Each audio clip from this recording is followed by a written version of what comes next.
नमस्कार दोस्तों। आज हम आपको बृहस्पति देव की एक बहुत ही पावन और चमत्कारी कथा सुनाने जा रहे हैं। यह कथा सुनने और व्रत करने से भगवान बृहस्पति देव प्रसन्न होते हैं और सभी मनोकामनाएं पूरी करते हैं। बहुत समय पहले भारतवर्ष में एक प्रतापी और दानी राजा राज्य करता था। वह रोज गरीबों ब्राह्मणों की मदद करता, दान पुण्य में लगा रहता। पर उसकी रानी को यह सब अच्छा नहीं लगता था। वह न पूजा करती थी और न ही किसी को कुछ देती थी। उल्टा राजा को भी दान देने से मना करती थी। एक दिन राजा शिकार पर गया हुआ था। उसी समय भगवान बृहस्पति एक साधु के रूप में महल में भिक्षा मांगने आए। रानी ने कहा, मैं तो दान से परेशान हो चुकी हूँ। मेरा पति सारा धन लुटा देता है। काश सारा धन नष्ट हो जाए। साधु बोले, तुम तो अजीब हो। धन और संतान तो सब चाहते हैं। अधिक धन हो तो उससे अच्छे काम करो। भूखों को खाना, प्यासों को पानी, गरीब कन्याओं का विवाह, धर्मशाला बनवाना। लेकिन रानी पर कोई असर नहीं हुआ। वह बोली, मुझे ऐसा धन नहीं चाहिए जो दूसरों में बांटना पड़े। साधु बोले, तो ठीक है, तथास्तु। अब तुम बृहस्पतिवार को घर लीपो, पीली मिट्टी से सिर धो, कपड़े भट्टी चढ़ाकर धो। ऐसा करने से तुम्हारा सारा धन नष्ट हो जाएगा। और साधु अदृश्य हो गए। रानी ने वैसा ही किया। केवल 3 गुरुवार में ही सब धन संपत्ति खत्म हो गई। अब खाने तक को कुछ नहीं बचा। एक दिन राजा बोला, मैं दूसरे देश जाऊंगा और वहां काम करूंगा। वह दूसरे राज्य में जाकर लकड़ियां काटकर बेचने लगा। इधर रानी और दासी बहुत दुखी रहने लगीं। 7 दिन तक बिना खाए रहना पड़ा। रानी ने दासी से कहा, मेरी बहन पास के नगर में रहती है, वह बहुत अमीर है, उसे कुछ ले आओ। दासी गई, पर वह दिन गुरुवार था और बहन व्रत की कथा सुन रही थी। कथा के बीच में वह न बोली और न उठी। दासी को दुख हुआ और वह वापस आ गई। बाद में बहन को पछतावा हुआ और वह खुद आई और सारी बात पूछी। रानी ने बताया कि उनके पास खाने तक को कुछ नहीं है। बहन ने कहा, तुम बृहस्पति व्रत किया करो, भगवान सब देंगे। पहले तो रानी को यकीन नहीं हुआ, लेकिन जब दासी ने अंदर जाकर देखा तो सच में अनाज से भरा एक घड़ा मिला। फिर रानी ने व्रत और पूजन की विधि पूछी। बहन ने बताया कि गुरुवार को चने की दाल और मुनक्का से भगवान विष्णु और केले के पेड़ की पूजा करो, पीला भोजन करो, दीप जलाओ और कथा सुनो। रानी और दासी ने श्रद्धा से व्रत किया, लेकिन पीला भोजन नहीं था। तभी एक साधारण आदमी 2 थालों में पीला भोजन दे गया। यह स्वयं बृहस्पति देव ही थे। अब वे हर गुरुवार व्रत करने लगीं और धीरे धीरे सब कुछ वापस मिल गया।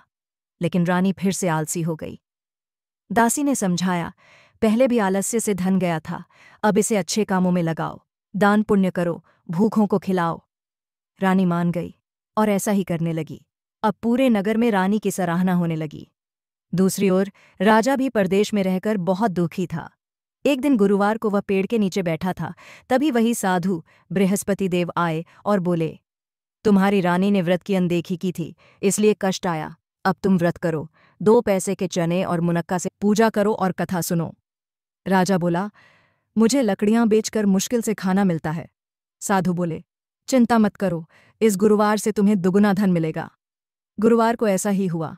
राजा ने पूजा की, लेकिन अगले गुरुवार वह भूल गया और बृहस्पति देव नाराज हो गए। उसी दिन नगर के राजा ने यज्ञ का आयोजन किया और आदेश दिया, कोई भी घर में खाना न बनाए, सभी मेरे यहाँ भोजन करें। जो मना करेगा उसे फांसी दी जाएगी। लकड़हारा देर से पहुंचा और संदेह में उसे जेल में डाल दिया गया। रानी का हार गायब था और उसे चोर समझा गया। जेल में राजा ने साधु को याद किया। वे प्रकट हुए और बोले, तू व्रत करना भूल गया, इसलिए ये संकट आया है। अगले गुरुवार 4 पैसे मिलेंगे, उससे पूजा करना। ऐसा ही हुआ। पूजा करने के बाद उस नगर के राजा को स्वप्न आया कि यह आदमी निर्दोष है, रानी का हार वहीं खूंटी पर है। सुबह राजा ने सब देखा, लकड़हारे को छोड़ दिया और उसे सम्मान से विदा किया। जब राजा अपने नगर आया तो देखा वहां कई मंदिर, तालाब, धर्मशालाएं बन गई हैं। लोगों ने बताया यह सब रानी और दासी का है। रानी ने बताया कि यह सब बृहस्पति व्रत के कारण हुआ।